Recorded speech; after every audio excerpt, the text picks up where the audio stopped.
If you're an online coach and you're one of the secrets in terms of building your business, it's going to be an incredible story with Nick Jowett in terms of how he was a fitness client of mine back in 2019, and now he's an online coach making £40,000 a month who left his corporate career. So big thank you for jumping on the podcast today, day after our event in Marbella, and we're in a beautiful setting as well. Thank you, mate. Good to be here. Our history is very interesting in terms of you originally signed up for a program I talk about a lot, which is our Shred Native program. It was an 8-week challenge.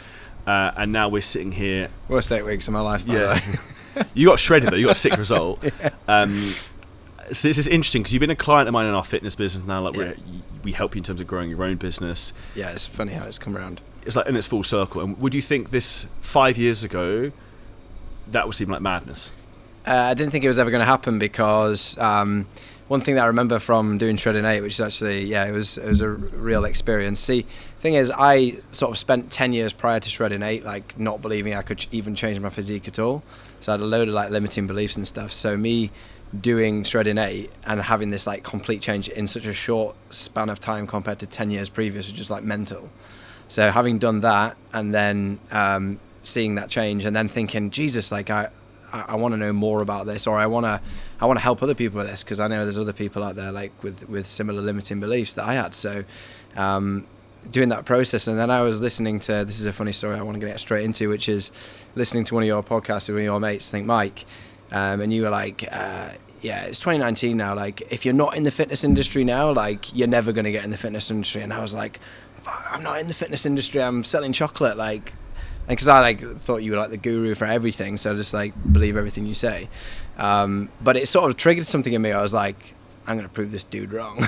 And it's just funny how now it's like come around the other way, and it's like actually now you're actually helping me grow the thing. So it's funny you say trigger you, because I think one of the big things even with clients we work with, one of the things I focus on doing is triggering people, because I become quite blunt and direct. And actually, I'll give you an example. I was like, your content shit, Nick. You need to stop filming them. Like, you need to take this more seriously with that. Would be a fair reflection to say, right? Yeah. It's a good one. It gives you a kick up the arse, though. I think it's a good style. And that's the big thing that I think a lot of people need, though, because that honest advice is what makes people actually do something about it, rather than like pussyfooting around problems, which is, I think, what a lot of people do generally with their business. This is like a crazy journey, because what I'm realizing more and more is that like I just need to keep doing the things that the people ahead of me, like yourself and other people around me, and just keep doing the things that they're doing, obviously with my own spin and my own personality and my own way of doing things and my own coaching service. But like, I just keep like saying, okay, like what is the next thing that I need to do, and just get that one thing from you and then go, right, okay, I'll do that. It works. And I think the best thing you said there is put your own spin on it, because what I don't want, and I've had people say before, is like, I don't want 1,000 clones of me. It's like, here's a framework, here's a recipe, put your own flavour on it. Yeah, so like obviously you're like a massively jacked dude, and I'm like you know, when I was 19 I had a massive like growth spurt. I used to be the shortest guy in school, right? I had a growth spurt when I was 19 and I was like a stick. Like I'm not exactly the most jacked guy now, and I don't want to be. What I represent is like for corporate executives to get feeling good, they're most confident, they're most energetic, and there's probably other coaches out there doing that, but I like to think that I'm doing it my way and it works. So yeah, it's everybody's different. So I'm learning the systems from you, but I'm doing it my way as well. One of the things I think you touched upon earlier was the word limiting beliefs. How much do you think that has been something that's maybe capped you, even when it was coming to getting a shape, now to building a business, maybe like first going online, and then for you to get to maybe, like you came to us, I think you're making 15k a month, you're now doing 40k a month, which is a massive leap. Like, how have your limiting beliefs changed over time? You want the honest answer to that? Right, okay, it doesn't change. So the limiting beliefs like still remain. You just have to keep proving them wrong. And you start proving them wrong at slightly different levels. So like I never thought I would be in this position now. But that just goes to prove that there's been so many levels to get to this point, and there's so many levels beyond this point, that for me, I just have to keep just doing the thing, because that's going to get me to that next point. And then it's that reflection and looking back sometimes when you actually take some time and go, Jesus, like I've got here, like this is pretty cool. And then just allowing that just to happen. But I think, unfortunately, some people maybe are better at like dealing with limiting beliefs. Like for me, there'll always be that thing there, but actually I use that to drive me. And I was saying this to Joe, I was doing some filming with earlier. It's like, actually you can have either insecurity or anxiety about things, and you've got two options with that.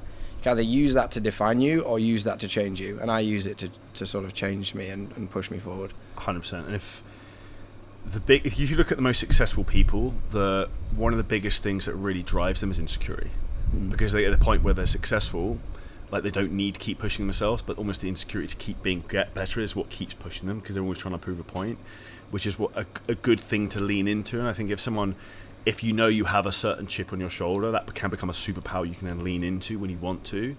And it's not a trendy or necessarily a nice thing to say, but you can lean into pain to give you more motivation than like the nicer things in life. Because from my opinion, the nice things in life don't pull you into what you want. It's more like the pain pushes you to where you want to go. Yeah, I mean, my pain, I would say still right now is, and I think you say this as well, which I find mad that you say it, but like you do say it, so maybe I'll always say it, which is like, it's that thing of like not wanting to ever go back to what I had to do before. Right. Like I see people, we literally live in a northern town near Leeds, and next door to us is literally an office of like they're accountants, and you see people like going like logging in, like, you know, checking in, and I'm like, every time I see that every morning, I'm like, just make sure that never happens. That is like the reminder for me that like just don't want that to ever happen again. Like have to log in for someone else. But that's using pain as a motivation to like keep you going. I'll give it a good example. I was using Trello for a long period of time to like map out my goals and things I had to do. On the background wallpaper, I had like a picture of like a suit and tie of like, you fuck this up, that's where you're back to every day. Like you're like working for the man in the corporate system. And I think this is an important thing for people to not get complacent, because respectfully, a lot of coaches were where you were maybe when you joined us like 10, 15K a month, and they stay there forever, and then they start to go backwards because they're getting the point of like they're comfortable, they have enough money, they're doing okay, they can relatively do what they want.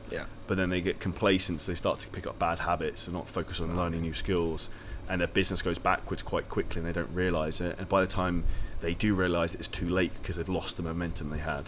Yeah, and I think everybody's on their own journey and they can do whatever they want. I mean, you know, I speak to quite a lot of coaches, and sometimes it does surprise me, but they're not me, right? Like for me, I'm 35. Like I want to do everything I need to do within the next 5 years, so that then I can then spend my 40s just hopefully enjoying life. I'm still always going to work hard and stuff, but I don't feel like I've got time now to like go to Bali and piss around for 3 months. Like I don't want to do that. Like, as soon as someone says they're an entrepreneur and they live in Bali, I just laugh, because it's like, it's a joke. Because anyone who's serious and want to grow their business wouldn't be in Bali, because of the time zone and also the culture, which is why, like, obviously we're in Marbella now. This for me is very laid back, but I would say like Dubai has a very fast-paced lifestyle, which can stress you out a lot, but it also drives you to raise your own standards. And the higher your standards get, the higher your work output gets to match that, and the more success you generally see. And I think that's the importance of you being in a successful environment, is it makes you work harder. Oh, listen, it brings up an interesting thought for me, which is because we're similar age, right? Yeah. I know you've got a few months on me, or whatever. 5 months or something.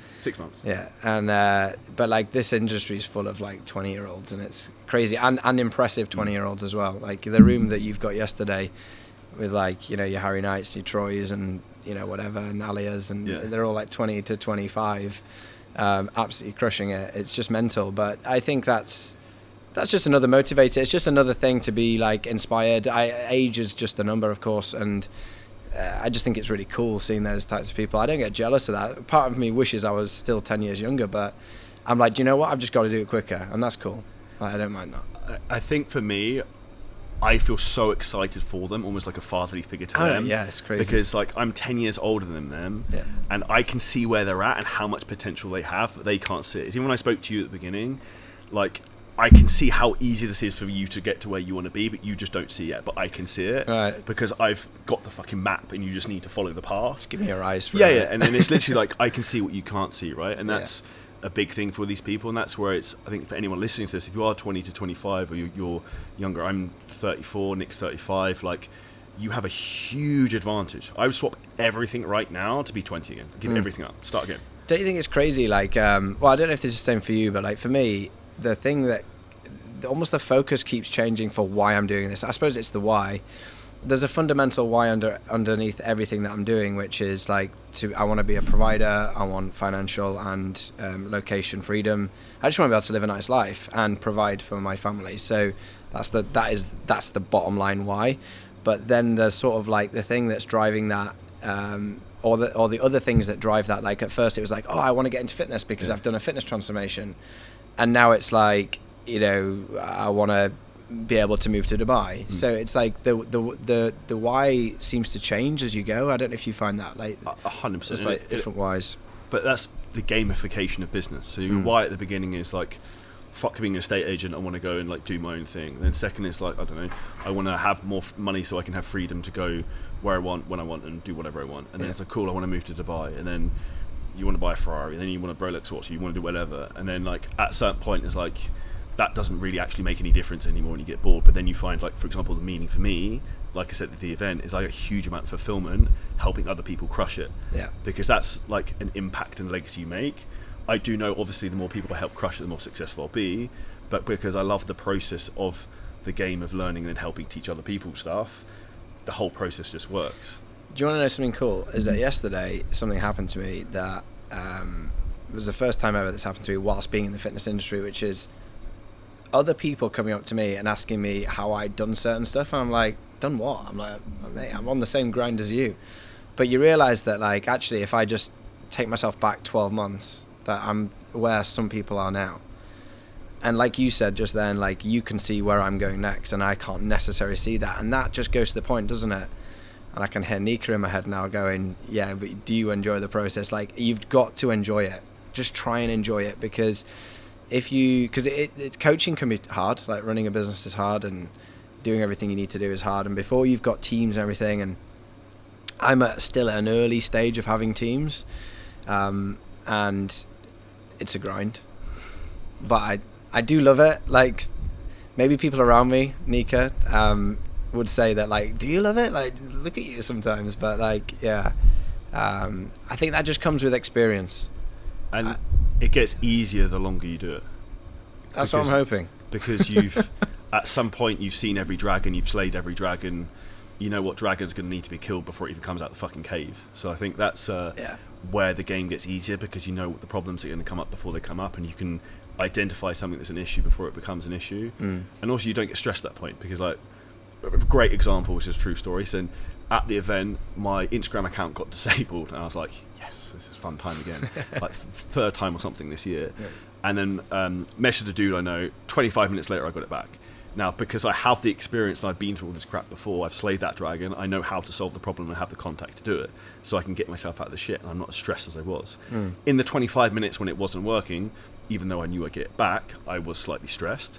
But it's just an example in terms of, like, the longer you do something or the better you get at it, the easier everything becomes. Which we should know from our previous time, right? Like, you as a real estate agent, me as, like, an account manager for Ferrero, and working in vitamins, like, I got really good at what I did, and I started to get a bit, confident with it.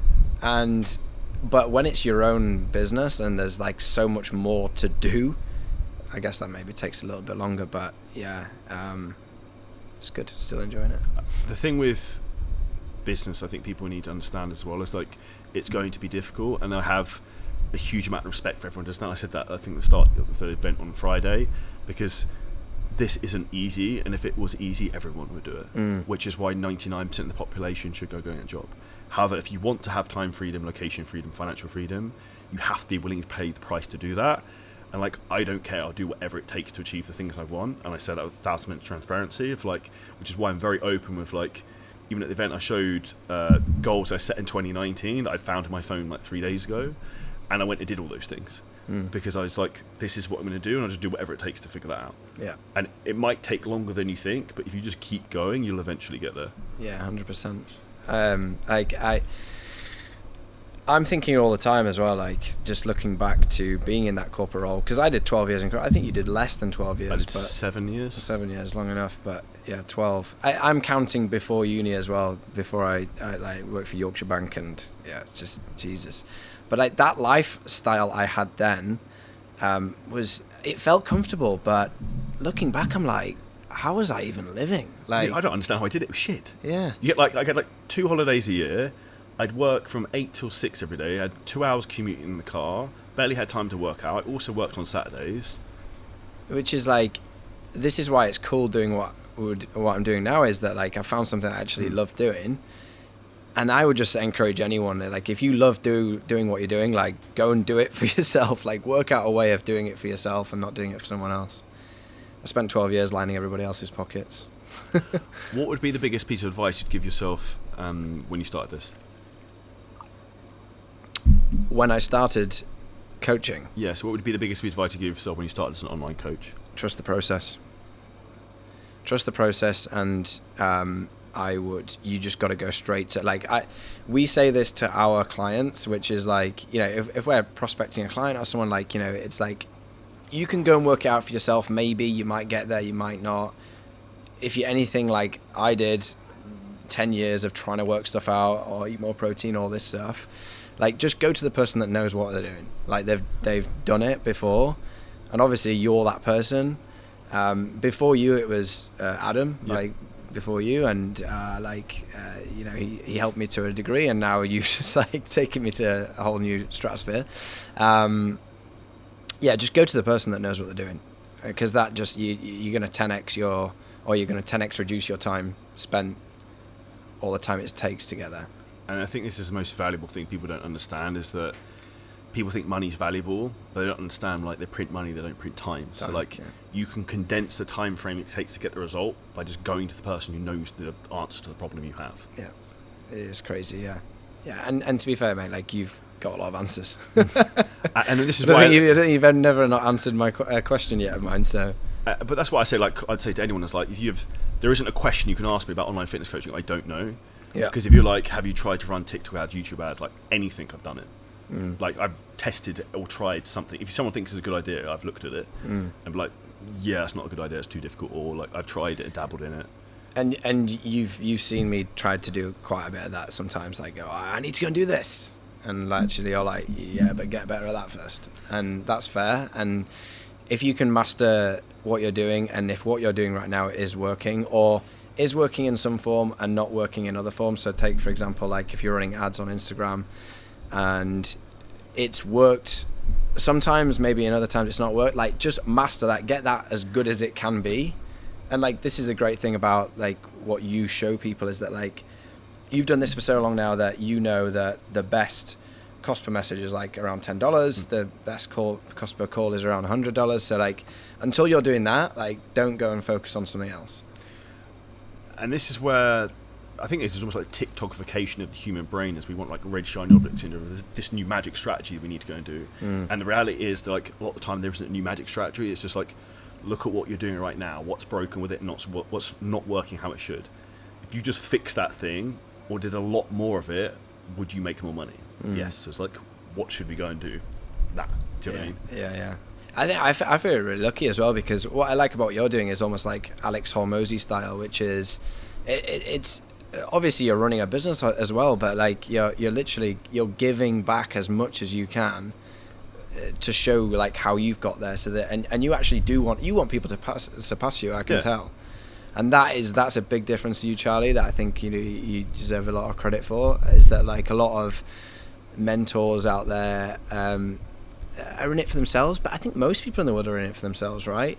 But you've just got this genuineness about you that's like, actually you just want to help people and you want to see people succeed, and that's, I wouldn't say that's unique, but it's rare. I appreciate it. And I think it's, for me, that's because of my values. Like, the thing that, even working with a personal development, actually the speaking coach I work with, she helped me identify I actually like teaching people, which I never even realised. So like, that for me was like, cool, I like learning stuff and I like teaching stuff, and I have to have people to teach it to, which is why this is the perfect fit thing to me to do. And I would love for someone to surpass me. And this is the reality in terms of, I'm trying to help like the younger version of myself, like you mentioned, like the Troys, the Harrys, people like that. Because I think back when I started, how much I struggled when I was in my little shared office, because I didn't know what to do. I was hugely fucking stressed. And I'll give you an example in terms of payment disputes and Stripe.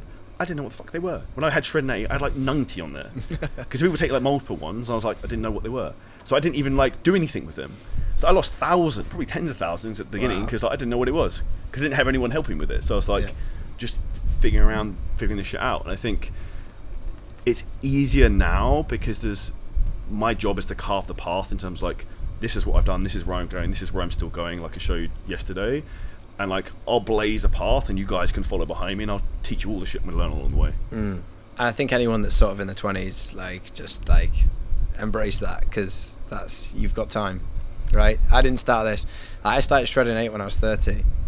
And that was, I remember now, and we were saying, was it 2017? I was saying to you, was it 2017 or 2019? And we worked out it was 2019, but I can't remember. I don't know why. I've almost like gone that, turning 30, I've like put that to the back of my mind, but like, it was my 30th birthday, and my girlfriend at the time was like, what do you want for your birthday? And I was like, I've already bought the thing that I want. It's this program here to get me shredded. Hopefully it'll work. Let's do it. And that was turning 30. So if most people, or a lot of people that I've met yesterday and know that work with you, they're 20, 21, 22, like those guys, they already know how to get in shape, and now they're teaching other people how to do it. They've just got so much time, like, so embrace that fact, because I still feel young, and 5-10 years from now I still feel young, but like you guys have got 20-30 years to be doing what you need to do. What would you say to maybe there's someone who's like young Nick Jowett, 20-25, listening to this?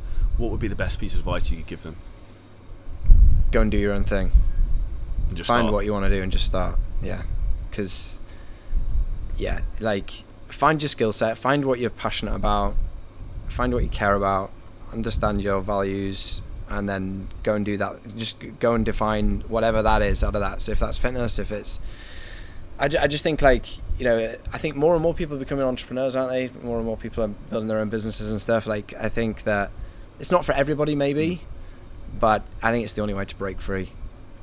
And it's whether that breaking free is your value. Like, my best friend from back home is the polar opposite to me. He likes a comfort life that's like predictable.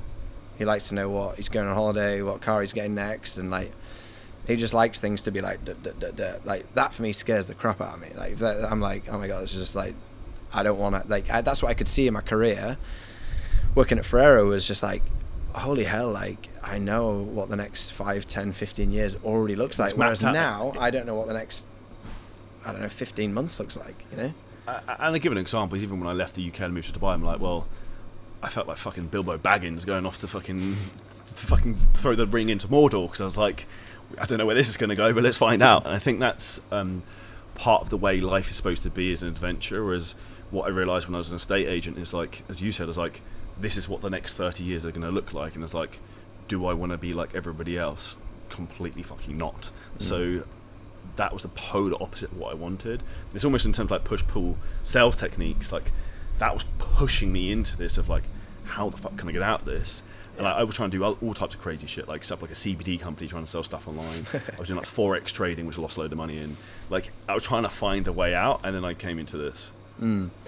Yeah, and it's funny you say that, actually, because I am very much following your systems or ways of doing things. The one thing I don't want is to not necessarily become you, but become anyone else. Like, I want to be my own version of it.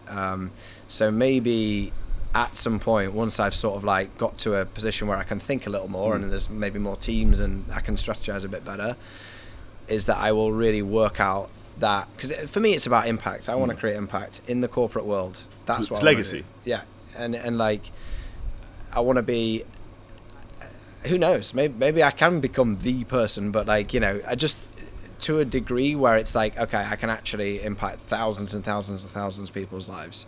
At the minute it's hundreds, right? And that to me doesn't seem like enough. So I'm pushing to go to thousands, and doing it as it's doing it right now works, but I think I need at some point to break free of this a little bit to be able to then go and like, I don't know if it's speaking on stage or speaking in corporate businesses. I don't know. I haven't worked it out yet. So, but that's the stages of the game of business, because at the beginning, like I said yesterday at the event, it's like, there's 3 people you need in a business. You need the traffic guy, you need the sales guy, you need the operation guy. At the moment, you're all 3. Yeah. The goal is you become the traffic guy, and you become the superstar, and you're part of the industry, and you can have the influence and the impact you want. But you have to build a team and the operations to do that, which is the way I'm structuring things now. I'm very much just trying to focus on being the front end and pulling people in and just overviewing things rather than the day-to-day nitty-gritty. Is it useful talking about that in terms of like, so you know where I'm at now in the business, and at what point should I be fully extrapolated from the... So the next steps for you where you are, and we talked about this a little bit yesterday, so I would say like an overall roadmap for most people, you're doing really well in terms of you are with like making 40k a month in terms of the amount of sales calls you have. I'd say for most people, when you get to like 50 to 60, you have to have someone to come and start taking sales calls. Because at that point, it's then a game of like traffic and booking calls. You've got systems that work well to some degree, like everything can always be optimized more, but you genuinely just need more eyeballs and traffic. And you can't focus on getting more eyeballs and traffic if you're taking 5 hours of sales calls every day, because you're burnt out doing that. And you can't be in a creative mindset if you know late in the day you've got 5 hours of sales calls to deal with because you're thinking about that shit later on in the day. So this is where it's a huge thing to think about in terms of, cool, so if you get the business to 50, 60k a month, you've got more call volume coming in, you want to start moving some of those ideally to someone else to start taking some of the sales calls, and then focus on trying to pull more calls through. Then maybe hopefully bring on a second closer, you bring on more coaches, and then you would eventually try to bring in someone who can help in terms from an operations point of view, probably from 70 to 100k a month. And at that point, it's just repeat and repeat, rinse and repeat. So it's going in my mind when you're saying stuff like that. It's playing it out now. I'm learning to trust it. That all of that's going to happen. Whereas like before, I'd be like, I wouldn't believe what you were saying. I'd be like, no, this is where I'm at now. Like, this is my capability now. And I think for anyone like listening to that, and if they have a similar sort of, if you want to call it a struggle, thing where they're just like, I can't see myself getting to that next level, like, just work and you'll get there. A lot of the time it's having the ability to switch off your emotions. So like, that's the big thing that a lot of people struggle with. They get too emotional in terms of like, they have a couple of shit sales calls and like they're like, oh, this is the end of the world, or they have a bad month and then like, my business is falling apart. It's not, dude, you're like bad for like 3 weeks. Like that happens. Welcome to like real life. When you worked at Ferrero Rocher, you had a bad month. When I worked at Leaders Romans Group, you had a bad month. And that's where, when I said to you, like, you can't see what I can see what's going to happen. And I said to you yesterday, if you're doing 40k a month in June, you'll be doing 60, 70k a month in November, December, just because that's a much stronger time in the market. So when you know that's going to happen, and I say that to you already with like 1,000% confidence, that should give you confidence in the process. And then when you know like roughly what the next building blocks in terms of the business should look like, is then you have like a cloudy vision of how things will start to look. And the way I like to explain it is it's like you take one step at a time. It's like stepping stones appearing. You step on one and the next one steps up. Where people get confused and they get stuck is they try to like jump 5 stepping stones ahead and they skip all the steps in the middle, which is where like you just need to focus on like the next thing in front of you and like slay that dragon. I think I'm quite good at just following the next thing in front of you. I think, but sometimes it can be hard to vision where you're going to be. And like you said, because you've been there, and I can help people that are like just starting out, right? I could do that, but seeing and maybe that's a good question actually. How do you see your next steps? It's like you've proven success so many times for yourself that like, if you just focus on that next thing, you know you're going to succeed at it. Have you just know that'll happen, or do you have doubts in terms of?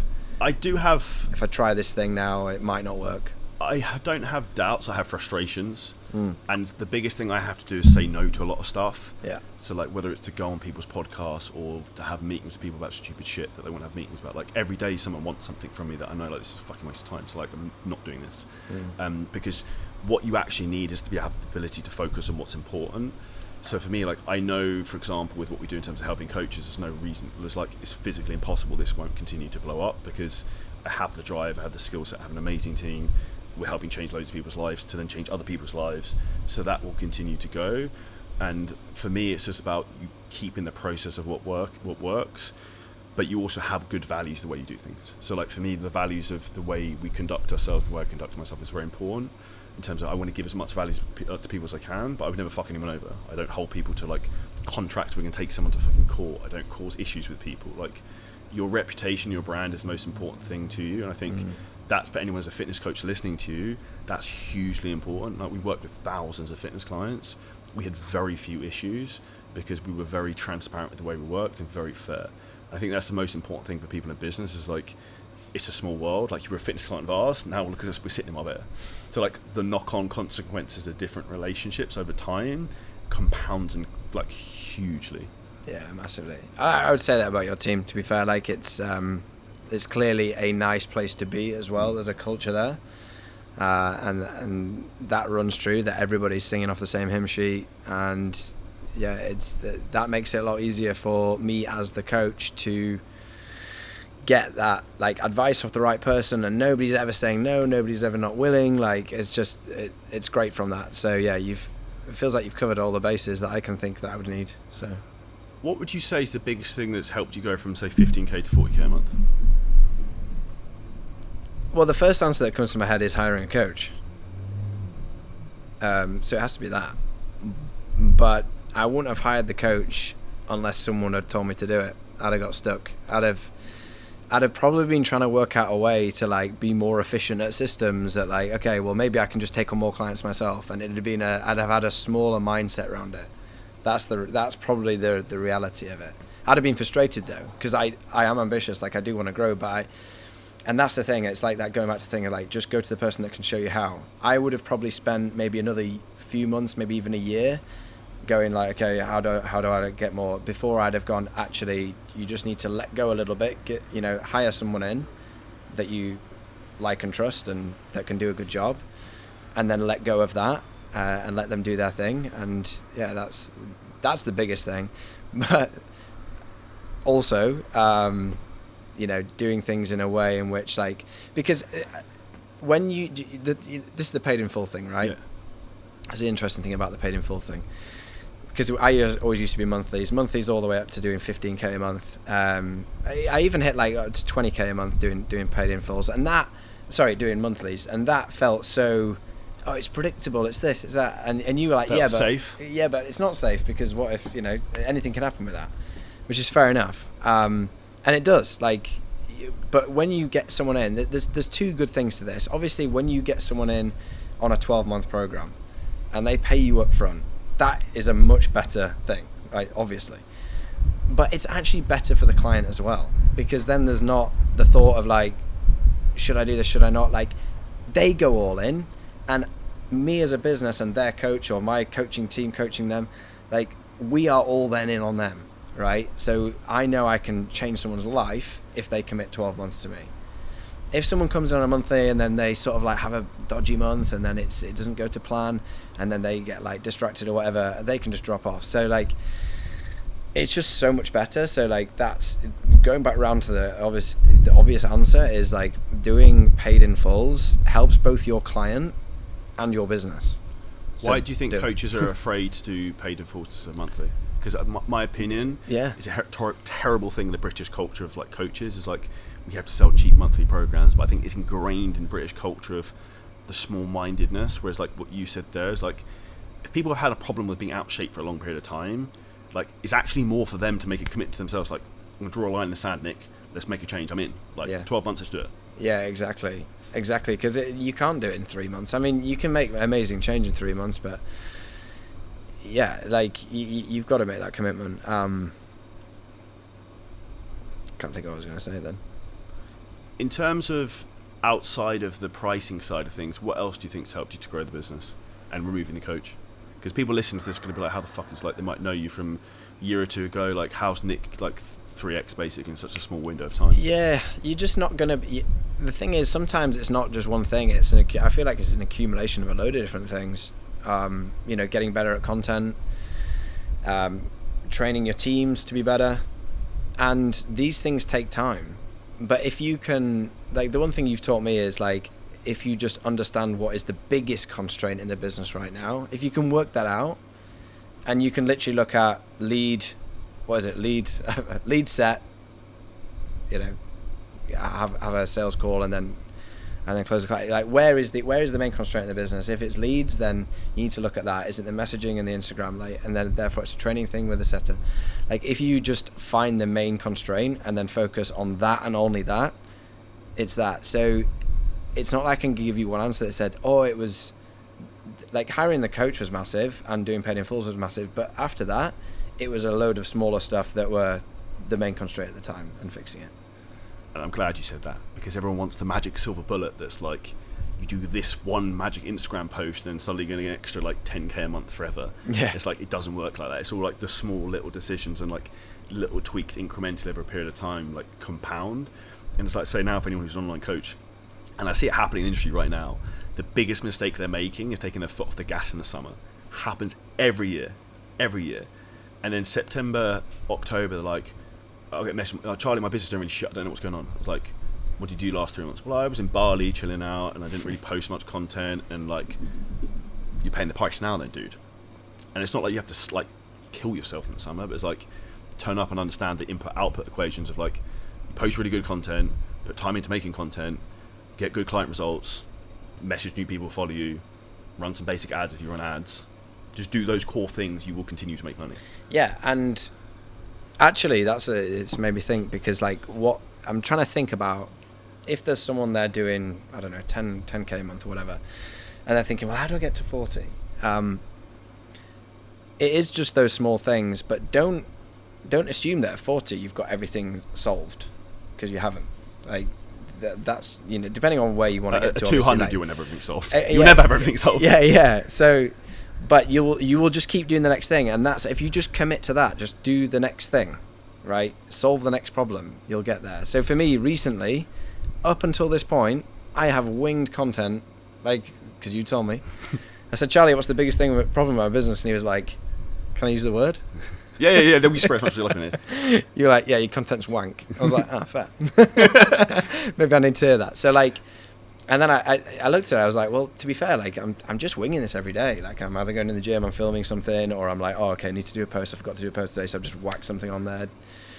Like, if you can systemize content, which is actually a massive driver for business, and it's obviously it's your shop window, so like that's a big thing. Actually, we've not really touched on that, and it's just investing in that is massive, I'd say.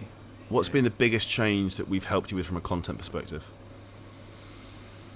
The biggest change that I've helped from a content perspective, to be fair, like there's it's not necessarily one thing. Again, there's just, I suppose it's not wasting time doing the wrong things, and you know, it's like, get a mix of this and do this and this. Like it's not necessarily one thing. It's just, it's in your experience showing like what doesn't work, because you've tried the thing that doesn't work. So I can not do the thing that doesn't work, and that saves me that time. Doesn't mean to say that I'm still not going to do things that aren't going to work. You know, like and like I say, because I've got to put my own spin on things. I can't just copy what you're doing necessarily, but the style, or there's obviously so much stuff that you've tried on Instagram that like it's leading a blueprint for us to use that as a basis. Yeah, it's a framework, and that's what I say, like, my job was almost to like fuck around and find out, and I just try different stuff, and I speak to a lot of people in our fitness industry, but also a lot of other different industries. So I get like ideas from them and see what's working with them. Like, I'm going for dinner with someone tomorrow who's used to be COO for Iman Ghazi and run his business. So it's like I learn all this stuff from different people that I can then just like extract what's relevant, try it, and it's like, cool, this works. And like, Nick, yeah, you want to do this, and that's the game. Yeah, I think because I almost said this to you yesterday, or touched on this a little bit yesterday, which was, I haven't gone viral yet, and whether that happens or not, I'm not sure I care. Like, as long as I just keep improving and growing, then going viral isn't necessarily my goal, but I need to work out whether that will actually massively benefit me. Right now it feels like it would cause a headache, but maybe it's a headache I need to create. I'm actually going to say something interesting. I don't think, we had a couple maybe last year, I've never had anything go massively viral. Nothing like insane. So like, this is the thing where it's like, people are obsessed with virality, but the reality is it's not like, do you necessarily want that? Do you want like fucking shitloads of people from India and Pakistan to follow your account because you went viral? Probably not.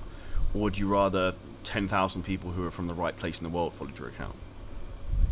The crazy thing is that I'm wanting to get from impacting hundreds of lives to thousands, and I've already got 10,000 followers. So if I'm impacting in some way the 10,000 followers, whether they buy anything off me, I don't particularly care, as long as, you know, I'm still managing to grow the business. I don't feel like I'll need a huge audience, but that could be a limiting belief thing as well. It could be like, oh well, you're saying that because you don't think you can get there. Like, of course, if I had the option, like if I had 10 million followers tomorrow, as long as they were the right followers, like people I can genuinely help, right? you mentioned Indian and Pakistan, like people there. Like the reason I can't help them is because I don't understand their culture, their cuisine. I know what they eat, but it makes a cultural difference. It is, and so like for me, it's British, American, European guys and girls as well. But like, if I can get 10 million followers of that, then I can make more impact. So, what you've known me since 2019. What do you think is the biggest change you've seen in me and what we've done? To be fair, mate, like you... I'll give you an example. I remember we went for dinner, I think, at Red Dog Saloon in Nottingham. Was it Red Dog Saloon? We went to like a... barbecue thing. Yeah, no, we went... You took me to a Nando's. Yeah, I remember that as and well. also like a Brazilian, I want to say Brazilian steakhouse Maybe. type thing. Yeah, I remember that, Yeah. What's the biggest thing that's changed? Got a bit bigger, again. I just think, mate, like, to be fair, here's an interesting thing, right? I'm gonna have to look at you when I say this. I didn't used to like you. Yeah. I know that sounds really, really thing, and this is on me, right? I used to look at you and I'd be like, oh, fucking hell, bastards, like, jacked, like, it was the younger version of me a little bit, like when I was maybe 28 or whatever, and like looking up to you and going like, oh, like this guy's big and like he's successful and like all this, and that's who I used to be. I used to be someone that would be more like jealous rather than take action and actually then, well, maybe he's doing something right and just learn from him. So when I say I didn't used to like you, it wasn't necessarily anything you were necessarily doing. It was just like I had a negative perception. I would find any fault in you because I'd be like, oh, you know, he said this, or maybe he's being blunt, like, oh, maybe he's arrogant or whatever. Yeah. But the biggest change maybe I've seen is actually what I now think of you, crazily, because like I followed you over and over the years, and mate, I just like it's admirable to see what you're doing and helping so many people, and now helping me as well. So it's difficult to say the question of like, what is the biggest? What do you think is the biggest change in that time? You should know yourself better than I do. I would say I'm probably more diplomatic than I used to be, and I think I probably I'm at a slower pace in some respects than I used to be. So like people would know me much closer. I used to be incredibly anxious. Like 2019, 2020, 2021, like I was fucking anxiety all over the place. But a lot of that comes because you don't have a lot of clarity. Yes, I was doing well, but I had no fucking idea. Like no one was telling me what to do. I had no idea. I was just like, let's like have a go and see where this is going. Yeah. And for anyone listening to this, anxiety comes because you have too many options. You don't know which one to do, and like you suddenly aren't anxious when you're like, okay, I just need to do this one thing, because you just do the one thing. And that for me is now why everything is much easier, because I have a lot more mental clarity in terms of what I need to do, which is from experience, but also I think is also from confidence, because I naturally am very introverted, but I learnt to become extroverted. And I don't know if that relates to anyone listening to this, but that shows that's a skill you can learn. Yeah, you've actually reminded me of something there as well. I feel bad for saying that. I didn't used to like you. It's it's like, I hope you can understand that as like my reflection. But when I first met you, I came down with Paul to was it Muscleworks in Orpington? In Orpington. And you didn't actually look. You wouldn't look in the eye. Like you could tell you were shy and stuff. Whereas now, like you own a room like a lot better, and so that's that confidence thing. And I think that like maybe if you were sat in an estate agency when you were in Muscleworks, like maybe you'd have felt more comfortable because that's what you owned back then, or within your fitness journey or your fitness businesses and everything, you were still trying to work it out. You're still doing the grind, you're still everything. Whereas now you know that you can teach so many people so many things. You have that confidence. And that's what, like, I would have been like in a corporate role. I'd have been like, right, well, like, I can sell anything to anyone in terms of like go and speak to a buyer of a supermarket. But I'm still on my journey of improving myself in the fitness space and impacting lives. That, like, I think I'm following your path. And one thing I always want to bring up in terms of the you didn't like me thing is that there's a big difference. So I did look you in the eye when I said it. No. At least there's a big. There's a big difference between jealousy and envy. So, jealousy is not a good thing, but I say envy is a very good thing for anyone here, because if you see like Nick right now and you're like, motherfuckers, how's this guy doing this? Yeah. Use that as fuel and motivation to do something about it. That is so true. It's the same thing for me as if I see someone who's really successful, I'm like, how is he doing? Like, I'll give a great example. So like, I was with Wes Watson in Miami, making $3 million a month. I was like, I'm way smarter than this guy. I was like, how the fuck is this dude doing this? I was like, if he can do that, I can do it. Yeah. And that's not a jealousy thing, or like maybe it's a degree of envy thing, but it's, for me, it's like I know Wes relatively well. It's like, I spent time with him in person, like seen the physical, like if he can fucking do it, I can do it. And that's the thing people need to take from this, is that like, all you need is proof of concept. Someone else has done the thing you want to do, then why can't you do it? And that's just your own internal limiting beliefs.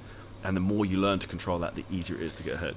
I've got an interesting question. Do you think you've had to convince people that you're like either smart or good at what you do? Because like, the first thing that I thought of you was like, okay, Jack guy knows how to get in shape, but like when you spoke to camera and stuff, maybe it was like, I don't know, it was a lack of confidence thing. I didn't think you were as smart as you fucking clearly are, right? So like, I've had to learn that you're a smart guy, and I've seen that just because I'm like, okay, he's grown his business, and now when I hear you speak and you teach things, you're very, very clear with it and stuff, and like, you've definitely got your own style. I love the bluntness that you do, but like, have you had to like, you know, almost convince a lot of people? I would say to some degree, and this is one of the reasons why I like long form content so much more than short form, because in like a 30-60 second reel, you can't really, like, what am I going to teach someone? Or is it like a photo of me being jacked or like deadlifting 6 plates is like, you're just another meathead, right? Yeah. But this is why I also think it's funny, because people have misconceived ideas because I'm fucking 16 stone, have abs and whatever,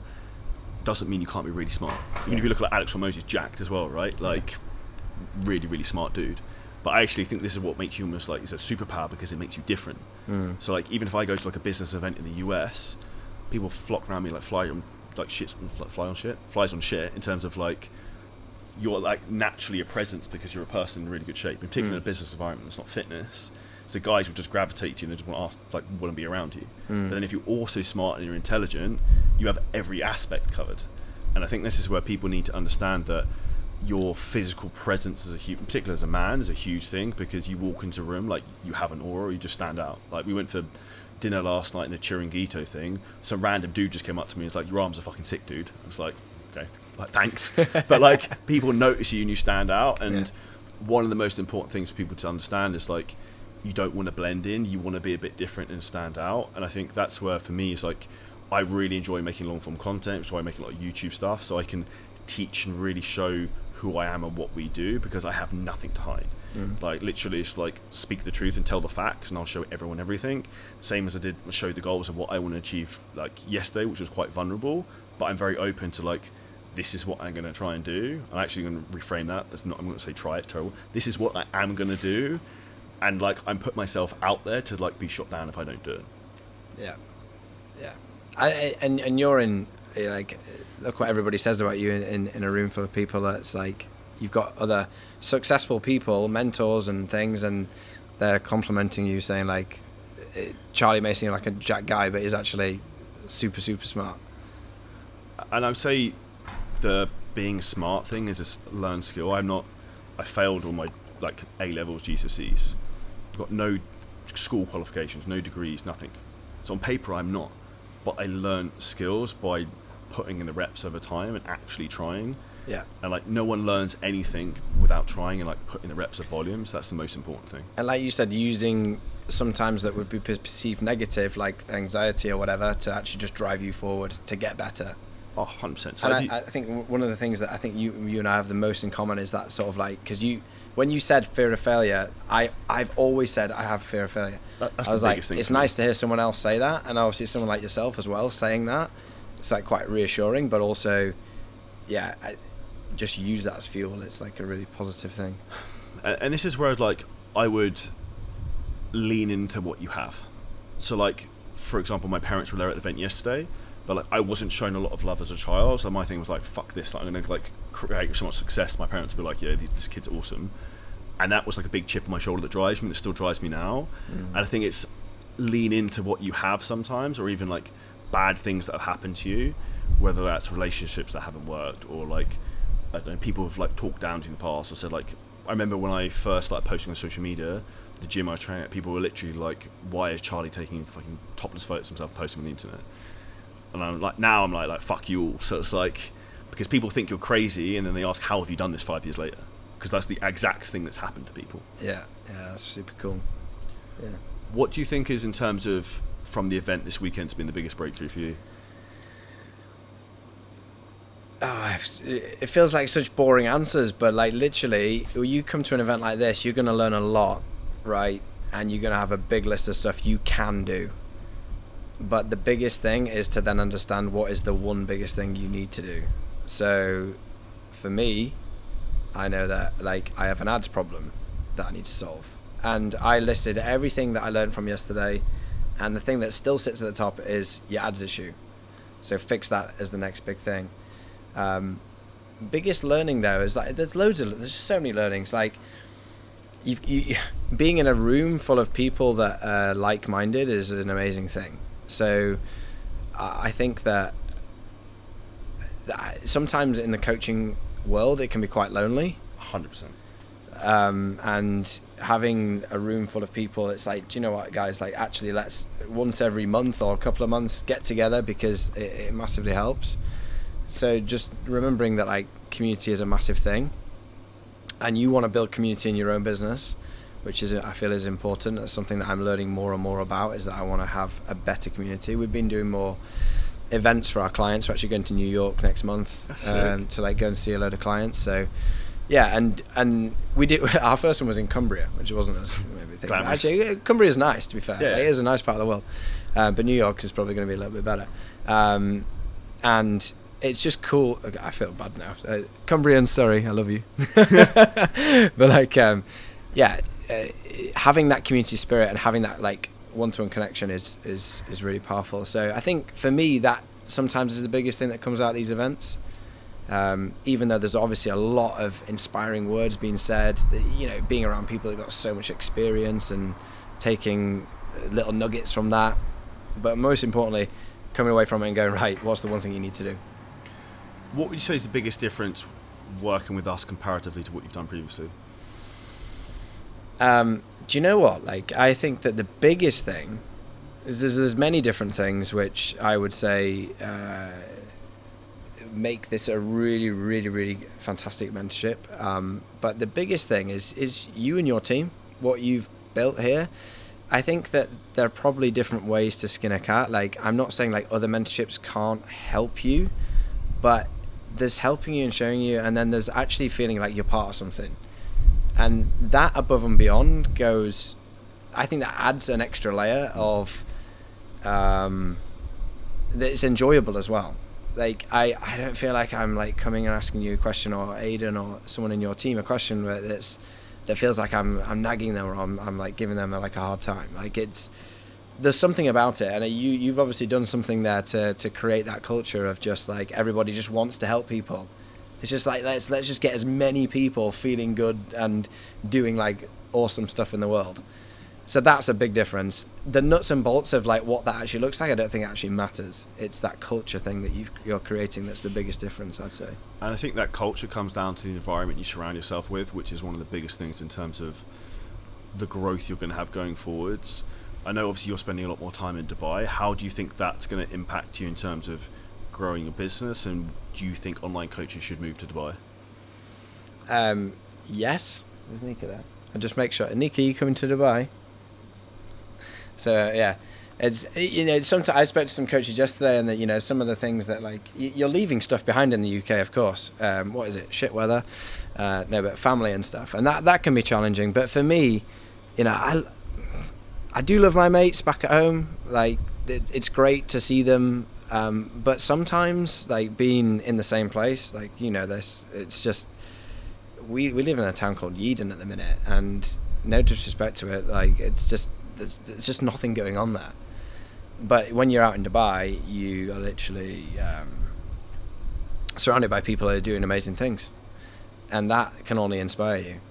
And, you know, if you're someone like me, I ask questions. So like I will go into a room and I'll be like, how are you doing that? Or like, you know, I'd find stuff out. Some people maybe think I'm just being nosy, but surround yourself by people who are doing similar or better things, and you will, first of all, in this coaching space, not necessarily feel alone, but it'll actually push you to do better, because otherwise, Depends who you are, right?